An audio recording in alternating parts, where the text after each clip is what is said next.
Family dinners with my in-laws were never pleasant affairs, but I never imagined one would end with my mother-in-law trying to publicly humiliate me beyond inviting me from their upcoming exclusive family cruise. What she didn't realize, however, was that the joke was entirely on her, because the luxury cruise line she was so proudly bragging about, it's been in my family for 3 generations. I'm Sophia Anderson, 28 years old, and this is the story of how my mother-in-law's petty attempt to exclude me turned into her most embarrassing moment yet. Growing up as the daughter of James Anderson, owner and CEO of Royal Crown Cruises, he was raised to value humility over status. My father always told me, true elegance isn't about showing off what you have. It's about how you carry yourself and how you treat others. So, rather than coasting on my last name, I chose to work my way up through our company, starting at the bottom and learning every aspect of the business firsthand. I met my husband, Michael, 3 years ago at one of our Caribbean ports. He was working as a marine biologist, researching coral reef restoration, part of the environmental initiative our cruise line proudly supports. What first drew me to him was his passion for the ocean and his complete disregard for materialism. I never told him about my family's ownership of Royal Crown Cruises. I wanted to be known simply as Sophia, not as the heiress to a luxury travel empire. Michael was everything I'd ever hoped for in a partner: smart, kind, and grounded. Unfortunately, his family was less inspiring. His mother, Victoria, especially, took an immediate disliking to me. "Oh, you work for a cruise line," she'd sniffed during our first meeting, as though I'd said I washed dishes for a living. "Doing what, exactly?" "Customer relations," I replied casually, leaving out the part where I was actually the director of guest experience across the entire fleet. Victoria had simply pursed her lips and moved on. The truth was, while Michael had long rejected the shallow trappings of wealth, Victoria clung to them with both hands. She was constantly name-dropping luxury brands she couldn't afford, while her husband, Thomas, quietly juggled credit card bills behind the scenes. It was all smoke and mirrors. When Michael and I got married last year, we opted for an intimate beach ceremony on one of our company's private islands. Of course, I didn't mention that to his family. To them, it was just a modest tropical wedding. Victoria spent the whole event grumbling about the lack of extravagance, completely unaware she was standing on property worth more than she'd see in her lifetime. "Really, Michael," she'd sighed as she sipped her 3rd glass of champagne, "you couldn't have chosen somewhere more sophisticated." "I suppose I'll have to tell my friends it was a destination wedding just to maintain appearances." Michael had given my hand a reassuring squeeze, and I'd stifled a smile. We had agreed early on to keep my family's legacy private until his parents proved they wouldn't exploit it. That day hadn't come. Instead, over the past year, Victoria's condescension only grew. She'd sent me job listings for more respectable careers, recommend luxury boutiques I should aspire to shop at, and make veiled comments about how not everyone understands the importance of upholding social standards. I let it all slide. Michael was worth it, and besides, I knew the truth would come out eventually. I just didn't think it would happen quite so spectacularly. Last week, Victoria invited us to one of her signature overdone family dinners. Her dining room was decked out with mismatched china she claimed was an heirloom set when I knew it had been rented from a local event company. As soon as we sat her down, she claimed her glass and beamed. "I have wonderful news," she announced, practically vibrating with self-importance. "Thomas and I are treating the family to a luxury cruise this summer." I raised an eyebrow, already suspicious. "We've booked the Royal Crown Cruises Mediterranean voyage," she added smugly. "It's the most exclusive cruise line in the world. You know, they don't just let anyone on board." She gave me a pointed look. I nearly choked on my wine. "Oh, Victoria, you have no idea." I had to bite my lip to keep from laughing. Yes, our cruises often had waiting lists, but not because we were some exclusive social club. It was our commitment to excellence, service, sustainability, an experience that made Royal Crown Cruises the gold standard. "That's wonderful news, Victoria," I said with careful politeness. "When is the cruise?" "Next month," she announced proudly. "We booked the owner's suite, It's the finest accommodation they offer. I doubt you've ever seen anything like it. I had intimately. I'd helped redesign that suite myself just last year. Still, I smiled and nodded. She wasn't finished. Her tone shifted, surprised with false sympathy. The thing is, we could only reserve one suite. It's really just meant for immediate family. Mother, Michael said sharply, a warning edge in his voice. But Victoria raised her hand to silence him. No, let me finish. Sophia, dear, I hope you understand. This trip is for family bonding. You'll surely find something to do, while Michael enjoys time with his parents and sister. The table frowned.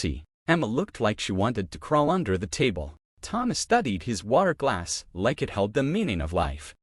Michael stared at his mother, stunned. Are you uninviting my wife from a family cruise?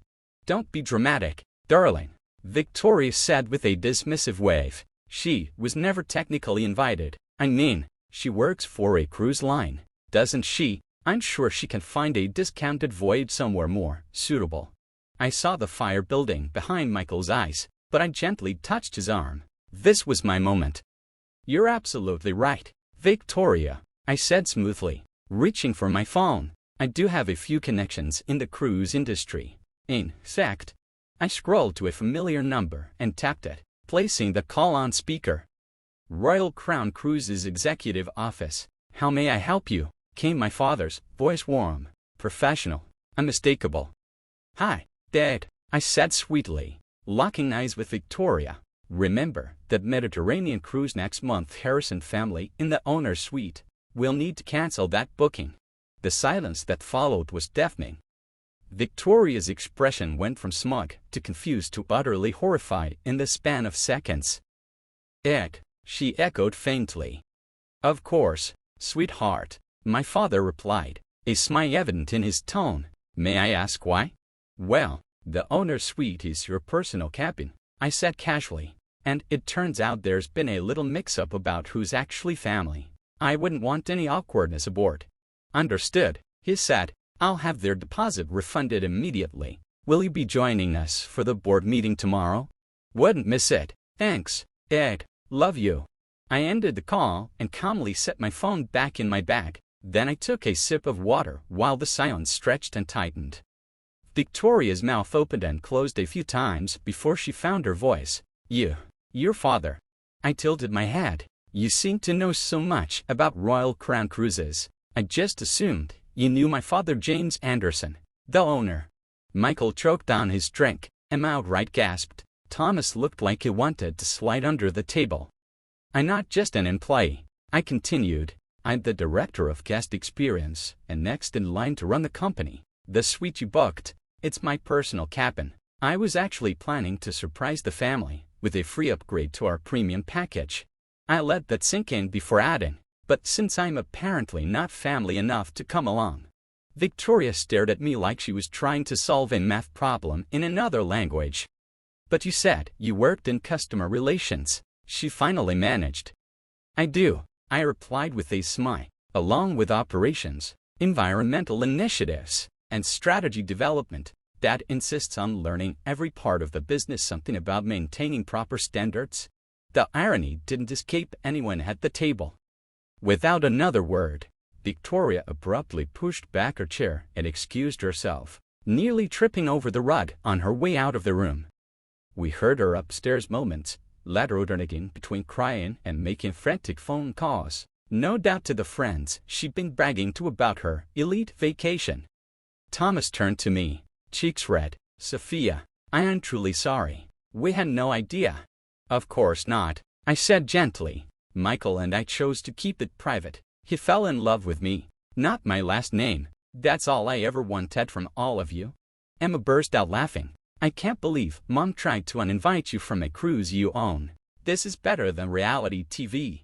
Victoria didn't come back to dinner. As we said our goodbyes, Thomas lingered behind.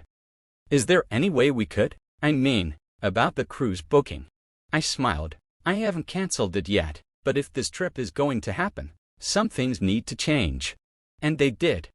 Over the following weeks, Victoria became someone I barely recognized. The passive-aggressive comments vanished. She began asking real questions about the cruise line. She even started name-dropping our sustainability programs instead of luxury designers. "I read about your coral reef initiative," she told me one afternoon, clearly having studied up. "It's impressive work." "Thank you," I said. "Would you like to see the research? We're launching a new partnership next month."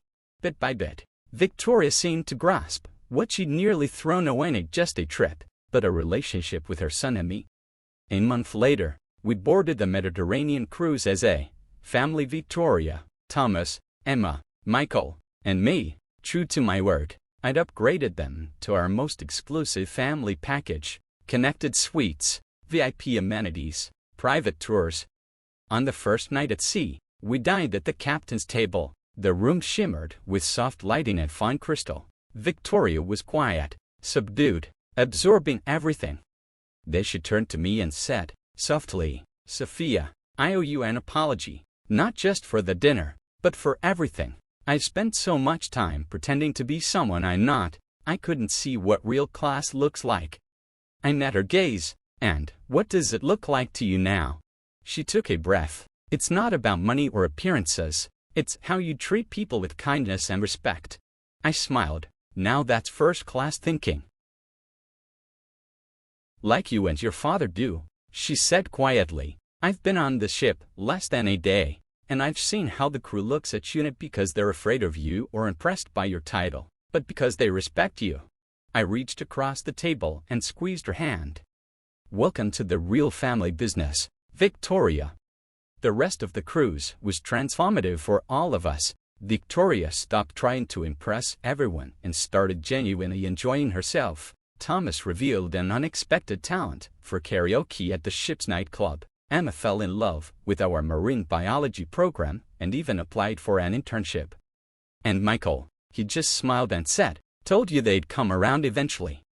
Nah, 6 months later, our family dinners are, dare I say, pleasant. Victoria still occasionally slips into her old habits, but she catches herself. She's even started volunteering with some of our cruise line's charitable initiatives.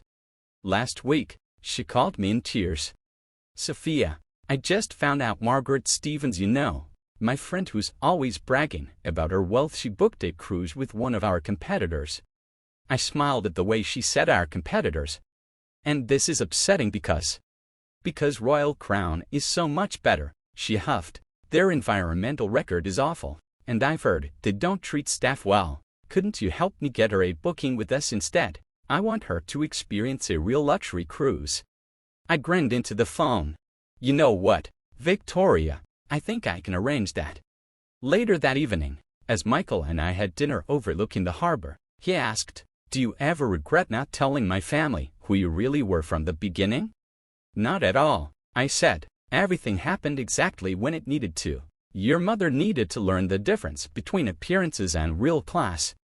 And the dramatic dinner reveal had nothing to do with it," he teased. I smirked. "Let's just say it was a satisfying bonus. But the best part, real change. She's learning what my father always taught me. True luxury isn't about showing off, it's about creating experiences that bring people together." Michael raised his glass. "Two family cruises." "Two family cruises," I echoed, "and two mothers-in-law who learned their lessons."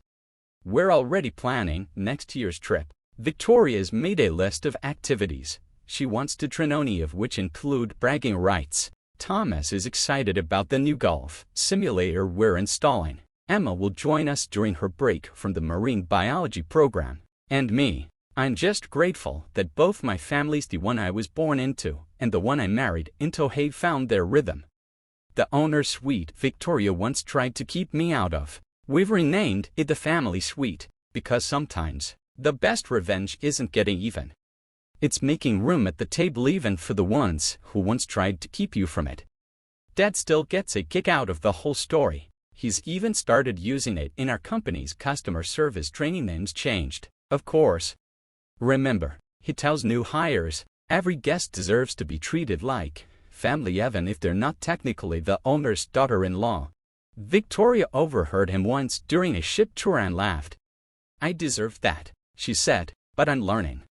Yes, she is. We all are. And our next family cruise, it's going to be amazing because this time, everyone is truly welcome.